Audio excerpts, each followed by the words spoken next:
1947 में सरकार बनी हमारी, तब तक हमारा कॉन्स्टिट्यूशन नहीं था। उसको कॉन्स्टिट्यूशनल असेंबली कहते हैं। जब भी देश कोई आजाद होता है या किसी विदेशी मुल्क से कॉन्स्टिट्यूशनल असेंबली बनती है, जिसमें उसका मतलब ही होता है कि जितने भी छोटे बड़े दल हैं सबसे लोग लिए जाएं। उसमें उन्होंने कोई अपना दरिया दल नहीं दिखा दिया। आप किसी भी देश में चले जाइए, आप साउथ अफ्रीका में चले जाइए, जो भी देश पहली बार आजाद हुआ उसमें हर छोटी बड़ी पार्टी से लोग लिए जाते हैं। उनको लेना ही था, उनको हर मान्यता प्राप्त दल से लोग लेने ही थे। उन्होंने कोई दरिया दिली दिखाई, उनको अगर दरिया दिली दिखानी थी, देखिए ये तरीका नहीं है।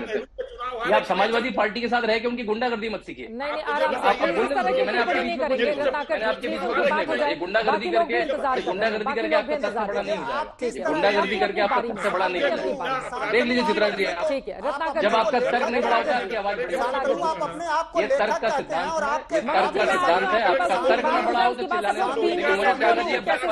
कवर फायर देने लगे। बाकी लोगों का काका जी कवर फायर देने लगे। उनको पता है काका जी का तर्क ढीला है तो काका जी उनको कवर फायर देने लगे। बोलिए, खत्म कीजिए अपनी बात शांतनु जी, जल्दी। बस मैं इसी बात को कहूंगा, जब भी किसी देश में जब वो आजाद होता है, कॉन्स्टिट्यूशनल असेंबली बनती है, तो हर दल के जो भी मान्यता प्राप्त दल होता है उसके लोगों को लेना लाजमी होता है। उन्होंने कोई दरियादिली नहीं दिखाई। अगर उनको दरियादिली दिखानी थी तो सरदार पटेल को, जिनको 18 जो कांग्रेस की इकाइयां थी उन्होंने वोट दिया था, उनको प्रधानमंत्री पद का उम्मीदवार होना चाहिए था, नेहरू जी का। उन्होंने गोचे से आके तो अपना प्रधानमंत्री का पद का छीना, और उनको हर कॉन्स्टिट्यूएंट असेंबली में हर कॉन्स्टिट्यूएंट को, हर बड़े दल को, हर मान्यता प्राप्त दल को लाना ही था उनको। उन्होंने कोई लेकिन जो इतिहास है, इतिहास तो तथ्यों के आधार पर आगे बढ़ता है ना, उसको तोड़ा मरोड़ा नहीं जा सकता है। लेकिन आगे बढ़ते हुए आप अपनी बात जल्दी से पूरी कर लीजिए रत्नाकर जी, फिर उसके बाद मनोज काका जी, गौरव भाटिया जी। मुझे जरा शांतनु जी कॉन्स्टिट्यूएंट असेंबली का क्लॉज बता दें, और बता दें राम मनोहर लोहिया ने चुनाव हारा था कि नहीं नेहरू से, उसके बाद नेहरू ने उनको महत्व दिया कि नहीं, ये बता दे मुझे। ये तरीका ठीक नहीं है यहाँ पर पूरी तरह से इंटरप्ट नहीं करता हूं, लेकिन ये तरीका ठीक नहीं है। सॉरी चित्रा जी, उनकी बात खत्म को आपने पूरा समय दिया। हाँ। उसके बाद आप दोबारा उनके पास जा रही है। वो राजनीतिक विश्लेषक है और हम भाजपा के प्रवक्ता और आप के पास चले जाइए। करा रही है आप। गौरव भाटिया जी, मैंने राजनीतिक विश्लेषक ही लिखा है, कोई नाम बदल कर उनका नाम नहीं लिखा है। ठीक है गौरव भाटिया जी, ठीक है, ओके। अगर हमने 4 लोगों को बिठाया है तो सबको बराबरी का मौका देने की जिम्मेदारी एंकर की होती है। मुझे लगता है कि ये कम से कम विशेषाधिकार एंकर का है और उस पर छोड़ दिया जाना चाहिए। ठीक है, रत्नाकर त्रिपाठी जी के पास मैं बाद में चली जाऊंगी, आप अपनी बात कहिए। गौरव भाटिया जी बोलिए।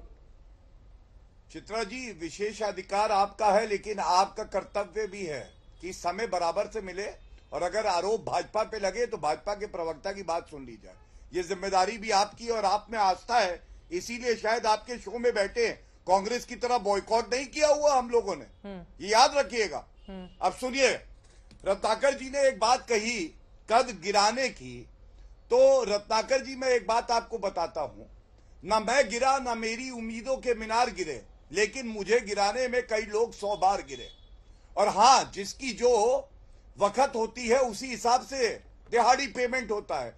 दिहाड़ी प्रवक्ता को यह नहीं पता होता है कि बीच में नहीं बोलना है, अपनी बारी में बोलना है। और जहां तक आपकी बात है, आपके लिए अपनी जान कुर्बान है। लेकिन रत्नाकर जी, नेहरू जी की दरिया दिली की आपने बात करी, ये दरिया दिली तो एडवीना ज्यादा अच्छे से जानती होंगी, क्योंकि यूनाइटेड नेशन सिक्योरिटी काउंसिल की सीट छोड़ दी। क्या दरिया दिली थी?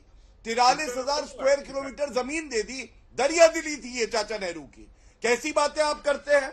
दूसरी बात देखिए, बांग्लादेश के संदर्भ में मैंने प्रश्न पूछे, हिंदू आतंकवादी है, हिंदू तालिबानी है, ये सब कांग्रेस की भाषा रही है। और आप बालक बुद्धि के बयान को याद करिए, जिन्होंने कहा था चौकीदार चोर है। बालक बुद्धि को शोभा देता है ये कहना। आप कहते हैं नरेंद्र मोदी जी ने बड़ा दिल नहीं दिखाया। और मैं एक बात कह दूं, देखिए आप इतिहास में जान लीजिए, आंकड़े देके कहता हूं, अगर हिंदू बटा तो ये पक्का है हिंदू कटा। और क्यों? ये आंकड़े हैं, जब आजादी मिली पाकिस्तान में 1951 में हिंदुओं की जनसंख्या थी 12% और 2011 में ये 2% रह गई। मुस्लिम जो भारत में आए थे और रह रहे थे 9.5% थे, आज 14% है। ये सहिष्णुता जो है ये केवल हिंदुओं में है, ये चरित्र केवल भारत का हो सकता है। ठीक है। तीसरी बात मैं आपको बता दूं, देखिए नवाब सिंह यादव पे पूछा जाएगा, सपा के प्रवक्ता का बयान था नेत्री का कि वो लड़की जो कि नाबालिग थी वो क्या करने रात में गई। नवाब सिंह यादव पे सवाल नहीं पूछा। और ये तस्वीर है, क्या कष्ट नहीं होता हिंदुओं के लिए आपके चुप्पी? कोई महिला प्रताड़ित हो, जिसको सपा का कोई मवाली गुंडा करे तो चुप्पी, और हम जब सवाल उठाएं तो हमारे व्यक्तिगत जीवन पे यहां पे टिप्पणियां किए जाए, ये गलत है। रत्नाकर जी, आप भी जान लीजिए, अब मैं जवाब ले लेती हूँ। माता पिता का मैं सम्मान करता हूँ, ठीक है, इसी तरह से आपको भी सम्मान करना चाहिए। व्यक्तिगत टिप्पणी किसी को भी किसी के ऊपर नहीं करनी चाहिए, क्योंकि समय कीमती होता है और पार्टियों के हिसाब से यहाँ पर आकर प्रवक्ता बैठते हैं। लेकिन गौरव भाटिया जी, आपको भी दिहाड़ी प्रवक्ता कहकर किसी को संबोधित नहीं करना चाहिए। सबकी अपनी डिग्निटी होती है और उसका ख्याल सबको रखना चाहिए। नहीं, बीच में क्यों बोले? चलिए चित्रा जी, आप बताइए। ठीक है, क्या बीच में बोलना ठीक है? डिबेट नहीं, वो गलत बात है, लेकिन हम डिबेट में बैठे हुए हैं ना, तो मैं अपने शब्द वापस लूंगा। हम डिबेट में बैठे हुए होते हैं और डिबेट में कई बार इस चीज की इजाजत दी जाती है, लेकिन ऐसे दिहाड़ी प्रवक्ता कहना तो ठीक नहीं है ना। ठीक है गौरव भाटिया जी, अब मैं जवाब ले लेती हूँ। मनोज काका जी, उन्होंने बहुत सारे सवालों पर घेरा है आपको। टिप्पणियां करेंगे तो बिल्कुल बोलूंगा। ठीक है मनोज काका जी, देखिए चित्रा बहुत साफ है, आप बहुत साफ है कि जिनके घर शीशे के होते हैं वो दूसरे के घरों पर पत्थर नहीं फेंकते हैं। ठीक है, अगर आप शाब्दिक मर्यादा और अपने आचरण का व्यवहार व्यवहारित करेंगे, शाब्दिक शुचिता रखेंगे, तो समाजवादी लोग कभी अमर्यादित नहीं होंगे। और आपको साधुवाद चित्रा की कम से कम आपने सबके प्रति समता का भाव रखा। जो साथी ने तमाम आंकड़े दिए, और एक लेखक भी हैं, लेखक हैं बेचारे, लेखकों के पास तो कम से कम शब्दों का, मर्यादा का भंडार होना चाहिए, लेकिन उनके भी मैंने शब्द देखा कि समाजवादी पार्टी के प्रति कितना कटुता का भाव था। ये जो लोग हमें नवाब सिंह पर सिखाना चाह रहे हैं, उन लोगों से एक सवाल है कि चिन्मयानंद की मालिश हो रही थी और चिन्मयानंद के साथ कौन लोग खड़े थे? उस बेटी को न्याय नहीं मिला और चिन्मयानंद बाहर हो गए। जिस बेटी का शोषण हुआ वो बेटी जेल चली गई। जो लोग कठुआ में बलात्कारियों के साथ, अब चुप रहिए, जो लोग कठुआ में बलात्कारियों के साथ तिरंगा यात्रा निकाले हो, जो लोग कठुआ में बलात्कारियों के साथ तिरंगा यात्रा निकाले हो, जिस देश का प्रधानमंत्री और बीजेपी का शीर्षस्थ नेता जो प्रज्वल रेवन्ना का प्रचारक हो, जो इस देश में 3000 बेटियों के बलात्कार का आरोपी है, कौन? प्रज्वल रेवन्ना। और उसके प्रचारक कौन है? नरेंद्र मोदी। वो हमको शुचिता सिखाएंगे, वो इस देश के लोग को शुचिता सिखाएंगे। ये किसी के नहीं है चित्रा, ये न हिंदू के हैं न मुसलमान के हैं, किसी के नहीं है। ये इस देश में नफरत कैसे रहे, इस देश में नफरत का व्यापार होता रहे और इनकी राजनीति चलती रहे। आप रोजगार पे सवाल कर लेंगी, आप जातिगत जनगणना पर सवाल कर लेंगी, आप महंगाई पर सवाल कर लेंगी, आप सामरिक सुरक्षा पर सवाल कर लेंगी, तो भारतीय जनता पार्टी के जो फ्रिंज एलिमेंट हैं, जिनको बीजेपी खुद कह देती है बाद में कि ये हमारे फ्रिंज एलिमेंट है, फ्रिंज एलिमेंट हो जाओगे, फ्रिंज एलिमेंट हो जाओगे, तो वो लोग किसी विषय पर जवाब नहीं देते हैं। जो लोग ये किताब लिखते हैं, और लेखक साथी का जवाब है कि एमएस गोलवलकर ने जब किताब लिखी कि we our nationhood define, तो वो नाजी से आदर्श प्राप्त कर रहे थे। जो लोग हिटलर से आदर्श प्राप्त करते हैं अपने किताबों में। जब गोलवलकर से पूज्य गांधी ने कहा कि आइए आजादी की लड़ाई लड़ें, तो चित्रा जी गोलवलकर ने कहा नहीं, हमारी तो सांस्कृतिक लड़ाई है, हम आजादी की लड़ाई में नहीं रहेंगे। ऐसे लोग जो हमेशा ब्रिटिशर्स का और हमेशा अंग्रेजों का साथ दिए, उनको गुलामी किए, वो क्या तिरंगा यात्रा के साथ रहेंगे? उनका दोहरा चरित्र। आरएसएस ने आजादी के 52 साल तक अपने मुख्यालय में तिरंगा नहीं फहराया।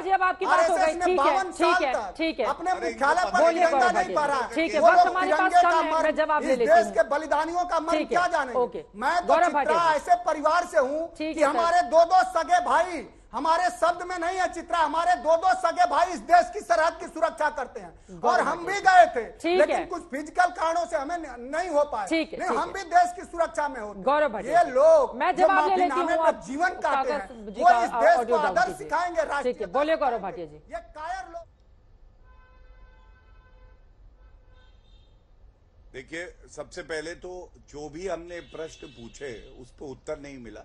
डीएनए टेस्ट ये कराएंगे पीड़िता का, लेकिन जब बात होगी कि आरोपी जो है वो वो सपा से है तो मुंह में दही अरे यार कठुआ के और चित्रा जी मैं एक बात और बता दूं, ये क्या बीच में ना बोले, उनको बोल लेने दीजिए। अब आप देख लीजिए, फिर आप बुलाऊंगा बिहारी प्रवक्ता तो बुरा लगेगा। काका जी प्लीज, मनोज काका जी आपने सवाल उठाए हैं, आप जवाब ले लेते हैं ना प्लीज, जल्दी से, वक्त नहीं है हमारे पास। तू तो मैं बात आगे बढ़ जाएगी। आपका सवाल हमने सुन लिया था मनोज काका जी, गौरव भाटिया जी से जवाब ले लेती हूँ। ठीक है, ओके। नरेंद्र मोदी जी तो देश बिहार के एक मुख्यमंत्री का डीएनए जांच कराने की बात कर रहे थे। ठीक है मनोज जी, डीएनए जांच कराना अपराध नहीं था। आज एक अपराधी की डीएनए जांच की मांग कर दी गई तो कौन सा अपराध हो गया, ये सवाल है। अब ठीक हो रहा है ना चित्रा जी, सारे दर्शक देख रहे हैं, ठीक हो रहा है अब ये। वक्त कम है, आप जवाब दे दीजिए प्लीज गौरव जी। धन्यवाद। देखिए सबसे ज्यादा तुष्टीकरण करने वाली पार्टी कोई है तो यही समाजवादी पार्टी है, जिसकी साइकिल को तोड़ दिया जनता ने, लेकिन इनका गुरूर अभी लगता है टूटना और बाकी है, अभी पता चल जाएगा। ये इस तरह की पार्टी है चित्रा जी, इनका मैनिफेस्टो हाथ में है।